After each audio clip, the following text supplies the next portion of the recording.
அணிலாடி பங்கு இயேசுவின் திரு இருதய ஆலயம் அணிலாடி செஞ்சி தாலுகாவில் இருக்கு.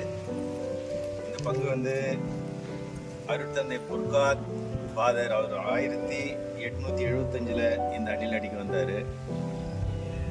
அதுக்கப்புறம் அவர் இந்த 92 வரைக்கும் அவர் இங்கே கோவில் இல்லாமல் இருந்தது. அதுக்கப்புறம் 1892ஆம் ஆண்டு இந்த கோயிலுக்கு அடிக்கல் நாட்டப்பட்டது. அவர் அருட்தந்தை குதேக் என்பவரால் அடிக்கல் நாட்டினாங்க. 1892ஆம் ஆண்டு 6வது நாள் அருட்தந்தை லூயிஸ் குதேக் அணிலாடி பங்கின் துணை குருவாக நியமிக்கப்பட்டார். இன்றளவும் நமது அணிலாடி புனித மண்ணின் மாபெரும் பெரிய சாமியார் என அனைவராலும் ஏற்றுக்கொள்ளப்பட்ட தந்தை அருட்தந்தை குதேக். அதுக்கப்புறம் இந்த கோயில் கட்டினாங்க. 1894ஆம் ஆண்டு அணிலாடி பங்கின் குருவாக பொறுப்பேற்று அருட்தந்தை குதேக் அவர்கள் பொறுப்பேற்றார்.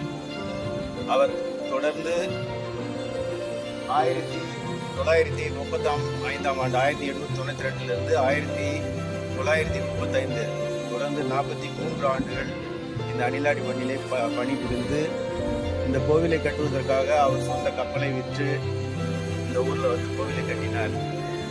கோவிலை கட்டி 43 ஆண்டுகள் இங்கே வாழ்ந்து இந்த மண்ணிலேயே மறித்து விட்டார். மாபெரும் பழைய கோயில். இந்த கோயில் ஏறத்தாழ 150 ஆண்டுகள் பழமை வாழ்ந்தது.